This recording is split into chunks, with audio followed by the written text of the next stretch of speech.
Hello everyone, welcome to my channel. कैसे हैं आप सब? आई होप आप सब स्वस्थ और मस्त होंगे और अपनी एग्जाम की तैयारी अच्छे तरीके से कर रहे होंगे। फ्रेंड्स, आज की जो हमारी वीडियो है वो क्लास 10th के स्टूडेंट्स के लिए है। क्लास 10th साइंस की 2025 में जो इंपॉर्टेंट क्वेश्चन है उस पर आज हम लोग बात करेंगे। ठीक है, 45 टॉपिक हैं साइंस के आपके क्लास 10th के। ठीक है, तो जो 45 टॉपिक्स हैं वो कौन से ऐसे टॉपिक हैं जो कि आपको 70 में 70 नंबर पक्के करा सकते हैं, उन टॉपिक पर आज हम लोग बात करेंगे। ठीक है, ऐसे क्वेश्चन हैं जो कि आपके हर साल पेपर में रिपीट होते हैं और इस बार पेपर में आने की पूरे 100% चांस हैं। ठीक है, 3 डेडलाइन है हमारे इस वीडियो की। 2025 में पास होकर रहेंगे। बहुत बार क्या होता है, बच्चे जो है 3-4 नंबर से फेल हो जाते हैं साइंस में, बाद में पछताते हैं कि मैंने काश ये वीडियो पहले देख ली होती या मुझको शायद ये क्वेश्चन पहले मिल गए होते तो आज मैं पास हो गया होता। तो वो आपको पछतावा ना हो, इसलिए सबसे पहले उसका दूसरी सबसे बड़ी बात है, ऐसी वीडियो कभी नहीं मिलेगी। ऐसी वीडियो आपको कहीं नहीं मिलेगी पूरे यूट्यूब पर, जो कि आपको एक ही वीडियो में सब कुछ सारे टॉपिक आपको बता दिए जाए कि आपको कितने टॉपिक पढ़ने हैं। ठीक है, मैं आज आपको 45 टॉपिक ऐसे बताऊंगा जो कि आप केवल बस यही टॉपिक पढ़ के जाएंगे तो पेपर में पूरे पूरे आपको नंबर मिलेंगे। ठीक है, और तीसरा अंतिम टिप्स, आपको अंतिम टिप्स दी जाएगी लास्ट में। मैं आपको वीडियो में बताऊंगा टिप्स आपको पेपर में कैसे क्या लिखना होता है, किस प्रकार से क्वेश्चन आते हैं। तो इन 3 बातों को आज हम लोग ध्यान में रख के इस वीडियो को देखते हैं। ठीक है, तो केयरफुली इस वीडियो को देखिएगा ध्यान से, क्योंकि एक एक क्वेश्चन इंपॉर्टेंट है, क्योंकि पेपर में एक एक नंबर वैल्यू करता है। ठीक है, हम लोग शुरू करते हैं अपने टॉपिक्स की तरफ। ठीक है, तो पहला टॉपिक है हमारा सबसे जो इंपॉर्टेंट है क्लास 10th के साइंस में। सबसे पहले चैप्टर से हम लोग बात करते हैं। तो पहले चैप्टर में संयोजन तथा वियोजन अभिक्रिया। संयोजन का मतलब क्या होता है? जुड़ना। ठीक है, किसी अभिक्रिया को जुड़ना आपस में। वियोजन का मतलब अलग करना। ठीक है, आपने पढ़ा होगा संयोजन तथा वियोजन अभिक्रिया। मोस्ट इंपॉर्टेंट टॉपिक है, अभी से इसको आप टिक करके रख लीजिए। और एक बात और, कॉपी पेन लेके बैठ जाइए। जो इंपॉर्टेंट टॉपिक मैं आपको बता रहा हूँ उसको एक कॉपी पर लिख लीजिए, या आप इसका स्क्रीनशॉट लेके रख सकते हैं। ठीक है, क्योंकि आपको क्या क्या पढ़ना है ये आपको पता होना चाहिए। ठीक, उसका दूसरा है ऊष्माक्षेपी तथा ऊष्माशोषी अभिक्रिया। ऊष्माक्षेपी और ऊष्माशोषी। ऊष्माशोषी जो ऊष्मा को आकर्षित करते हैं, जो कि ऊष्मा को सोखते हैं, और ऊष्माक्षेपी जो ऊष्मा का उत्पादन करते हैं। उस प्रकार से आप बता सकते हैं ऊष्माक्षेपी तथा ऊष्माशोषी 2 अभिक्रियाएं होती हैं। ठीक है, तो ये सब रिएक्शंस हैं, ये पढ़ के जाना है आपको। बिल्कुल रट्टू तोता आपको पेपर में जैसे आपको मिले बिल्कुल वही आपको छाप देना है। ठीक है, तीसरा टॉपिक है रासायनिक समीकरण संतुलित करना। रासायनिक समीकरणों को आप संतुलित कैसे करेंगे? बैलेंस कंडीशन, जो बैलेंस इक्वेशन बनाई जाती हैं आपकी, जो मतलब इक्वेशंस होती हैं उनको बैलेंस करना। ठीक है, आपको पढ़ के जाना है रासायनिक समीकरण संतुलित करना।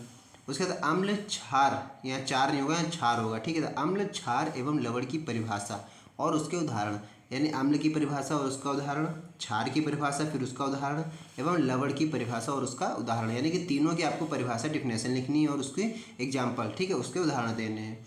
अगला है बेकिंग सोडा बनाने की विधि। ये इंपॉर्टेंट क्वेश्चन है, वेरी इंपॉर्टेंट क्वेश्चन है। इसको अभी आप करके टिक करके रख लीजिए। ठीक है, ये बहुत बार पूछा गया है, बेकिंग सोडा बनाने की विधि। धावन सोडा बनाने की विधि, ध्यान रखिएगा, बेकिंग सोडा अलग होता है, धावन सोडा अलग होता है। बेकिंग सोडा और धावन सोडा बनाने की विधि। अगला है प्लास्टर ऑफ पेरिस बनाने की विधि।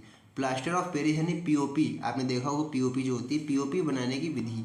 तो उसका भी आपको पूछा सकता है, पीओपी बनाने की विधि यानी प्लास्टर ऑफ पेरिस। ठीक, फिर अगला है उदासीनीकरण अभिक्रिया। उदासीनीकरण अभिक्रिया क्या होती है, इसके बारे में आपको पढ़ के जाना कि उदासीनीकरण होता क्या है।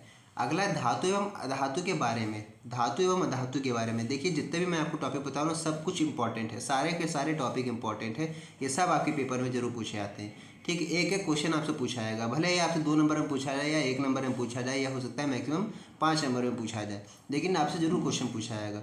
अगला है वैद्युत रासायनिक श्रेणी। वैद्युत रासायनिक श्रेणी में आप जानते होंगे क्या होता है। वैद्युत रासायनिक श्रेणी कैसे बनती है? ऊपर से नीचे की तरफ जाने पर जो बैलेंस कंडीशन होती है वो घटती है, बढ़ती है, इस प्रकार से वैद्युत रासायनिक श्रेणी बनती है। ठीक है, धातु एवं अधातु विद्युत रासायनिक श्रेणी। अगला है संतृप्त एवं असंतृप्त हाइड्रोकार्बन। संतृप्त हाइड्रोकार्बन कौन से होते हैं और असंतृप्त हाइड्रोकार्बन कौन से होते हैं, चैप्टर 2-3 में मिल जाएगा पढ़ने को। ठीक है, फिर उसके बाद अगला आता है टॉपिक नंबर 12, सजातीय श्रेणी। सजातीय श्रेणी क्या होती है? एक जैसी श्रेणियाँ जो होती हैं उनको नहीं होती, उसको इन क्रम में रखा रहता है। अगला है आईयूपीएसी का नामकरण। आईयूपीएसी नेम क्लास 10 के साइंस में बहुत ही इंपॉर्टेंट है। आईयूपीएसी नेम ये आपको आगे तक का काम आए, ये आपको आगे तक का काम आएगा, क्लास 11 12 में भी काम आएगा आपका। तो आईयूपीएसी नेम, इसको अच्छी तरीके से पकड़ बना के रखिएगा इस पर, क्योंकि ये क्वेश्चन पूछाता है मैक्सिमम 5 नंबर का। ठीक है, साबुनीकरण अभिक्रिया। साबुनीकरण क्या से बनाया जाता है, साबुनीकरण क्या किया, साबुनीकरण की क्रिया क्या होती है, अभिक्रिया, ये आपको बताना है। पाचन तंत्र, मनुष्य का जो पाचन तंत्र होता है, फिर मनुष्य का ही श्वसन तंत्र होता है, उत्सर्जन तंत्र है, ये आपको तंत्र तीनों पढ़ने पड़ेंगे, पाचन तंत्र, श्वसन तंत्र और उत्सर्जन तंत्र। लॉन्ग क्वेश्चन में भी बन सकता है, इससे आपका लघु भी बन सकता है, और लॉन्ग क्वेश्चन भी बन सकता है और लघु क्वेश्चन भी बन सकता है। तो इसको अच्छी तरीके से एकदम पढ़ के जाइएगा, ये थ्योरी होती है, रट के जाइएगा। ठीक है, फिर लैंगिक जनन, अलैंगिक जनन। लैंगिक जनन और अलैंगिक नहीं है, अलैंगिक होगा, ठीक है। लैंगिक और अलैंगिक जनन होगा। ये दो प्रकार के जनन होते हैं इंपॉर्टेंट, पशुओं में पाए जाते हैं और मनुष्यों में पाए जाते हैं, ठीक है। अगला है 21वां टॉपिक है परागण। परागण किसमें पाया जाता है? पुष्प में से रिलेटेड है परागण। परागण की संरचना क्या होती है, फिर पुष्प की संरचना क्या होती है, नर तथा मादा जनन तंत्र क्या होते हैं। जनन तंत्र यहाँ पर थोड़ा मिसप्रिंट है, नर तथा मादा जनन तंत्र होगा। डीएनए तथा आरएनए में अंतर, ये आपका इंपॉर्टेंट ऐसा टॉपिक है, ये आपकी क्लास 12th में भी है, क्लास 11th में भी है और क्लास 10th में भी है। डीएनए और आरएनए में अंतर, ठीक है। डीएनए और आरएनए में अंतर, ये इसको पढ़ के जाइएगा आप, ठीक है। क्या है मेंडल में अनुवांशिकता का नियम। मेंडल का अनुवांशिकता का नियम आपने पढ़ा होगा। एक संकर तथा द्विसंकर संकरण, ठीक है। अगला है एक संकर तथा द्विसंकरण संकरण कैसे होते हैं। लिंग निर्धारण की प्रक्रिया कैसे की जाती है। मानव मस्तिष्क क्या होता है। ये जितने भी इंपॉर्टेंट टॉपिक हैं सारे के सारे आपको पढ़ के जाना है। इसका आप लिख के रखिए, ठीक है। एक कॉपी पेन लीजिए और इसको साथ साथ लिखते रहिए। अब ये आ गया आपका तंत्रिका तंत्र। तंत्रिका तंत्र क्या होता है? प्रकाश का परावर्तन का नियम। प्रकाश का परावर्तन का नियम आपने देखा होगा। इस प्रकार से हमें सतह होती है, एक प्रकाश जिस एंगल से आता है उसी एंगल से वापस जाता है। बीच में जो होता है वो हमारा अभिलंब होता है, ठीक है। ये अभिलंब है, ये आपतित प्रकाश की किरण है, इस प्रकार से होता है, ठीक है, ठीक है। प्रकाश का परावर्तन हो गया। अगला है अवतल तथा उत्तल दर्पण से प्रतिबिंब। अवतल दर्पण आप जानते होंगे, अवतल दर्पण हमारा इस तरह से होता है, ये अवतल है। और उत्तल दर्पण कैसा होता है? उत्तल दर्पण आप ऐसा होता है, देखा ही होगा आपने, ठीक है। इस तरह से उत्तल दर्पण होता है, ये अवतल दर्पण है, ठीक। अगला है प्रकाश का अपवर्तन नियम। प्रकाश का जो अपवर्तन नियम होता है वो आपको बताना है। फिर उसके बाद है लेंस से प्रतिबिंब का निर्माण। लेंस से प्रतिबिंब का निर्माण कैसे हो सकता है उस तरह से आप बताना, उसके बारे में भी आपको पढ़ के जाना है। अगला 34 टॉपिक लेंस की क्षमता। लेंस की क्षमता क्या होती है? लेंस की क्षमता क्या होती है? लेंस की क्षमता होती है डायोप्टर, ठीक है। डायोप्टर में नापा जाता है लेंस की क्षमता को, ठीक है। ये तो आपने पढ़ा होगा, ठीक है। तो इस तरह से आपको बताना, उसकी पूरी परिभाषा लिखनी, फिर आपको बताना है। फिर आपको बता देना है कि लेंस की क्षमता को हम लोग डायोप्टर से नापते हैं और इसको कैपिटल डी से प्रेजेंट करते हैं, ठीक है। इस तरह से आप बता सकते हैं। अगला है निकट दृष्टि दोष। निकट दृष्टि दोष और दूर दृष्टि दोष, ध्यान रखिएगा इनका नाम के जस्ट उल्टा होता है। निकट दृष्टि दोष में आदमी को पास की चीज़ें नहीं दिखती हैं और दूर दृष्टि दोष में ध्यान रखिएगा आदमी को दूर की चीज़ें नहीं दिखती हैं। तो क्या पास की नहीं दिखेगी, दूर का मतलब क्या है? दूर की नहीं दिखेगी, उल्टा है, ठीक है। मानव नेत्र का सचित्र वर्णन कीजिए। ये आपका 5 नंबर में मैक्सिमम लॉन्ग में क्वेश्चन पूछा सकता है, तो इसको बिल्कुल रट के जाइएगा। मानव नेत्र क्या होता है, इसका सचित्र वर्णन कीजिए। मानव नेत्र आपसे पूछ सकता है, थ्योरी आपको बतानी है, फिर मानव नेत्र का डायग्राम आपको बना कर आना है, सचित्र वर्णन करना है। इसका मैक्सिमम लॉन्ग में क्वेश्चन ही पूछा आता है आपसे। अगला ओम का नियम तथा सत्यापन। ओम का नियम आप तो जानते होंगे, रटा होगा, V=IR होता है, ठीक है। V=IR कहाँ से आया उसका आपको सत्यापन करना है, आपकी बुक में दिया होगा, इसको अच्छी तरीके से पढ़ लीजिएगा। अगला है विद्युत धारा। विद्युत धारा क्या होती है? करंट, ठीक है। विद्युत धारा, विद्युत प्रतिरोध, श्रेणी क्रम संयोजन, समांतर क्रम संयोजन। विद्युत धारा में ही आपको सब कुछ मिल जाएगा पढ़ने को। विद्युत धारा क्या होती है? विद्युत प्रतिरोध, जिसको हम लोग R से रिप्रेजेंट करते हैं, ये प्रतिरोध है। श्रेणी क्रम संयोजन कैसे किया जाता है, ठीक है। समांतर क्रम संयोजन कैसे किया जाता है? तो श्रेणी क्रम में कैसे चलता है? R कैसे चलता है? R1 + R2 इस तरह से चलता है, ठीक है। और समांतर क्रम में कैसे चलता है? 1/R = 1/R1 + 1/R2 इस तरह से चलता रहता है आगे, ठीक।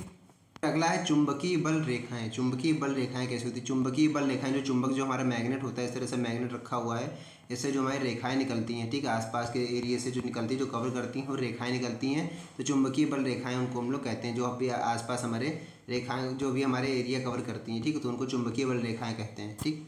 बाकी इसकी आप थ्योरी पढ़ लीजिएगा बुक से अपनी। उसके बाद बायो सेवर्ट का नियम, 44 टॉपिक और 45 टॉपिक, ये कि आपके पेपर में हर साल रिपीट होते हैं। देखिए पेपर के आपके होते हैं 7 सेट, ठीक है। अगर 7 सेट होते हैं, 7 सेट में किसी ना किसी में क्वेश्चन फंस सकता है। हो सकता है वो सेट आपके ही हाथ में आ जाए जिसमें ये क्वेश्चन धरे हों, ठीक है। तो इसको अच्छी तरीके से पढ़ के जाएगा। इस पर मैंने एक सेपरेट वीडियो बना रखी है, बायो सेवर्ट का नियम, ठीक है।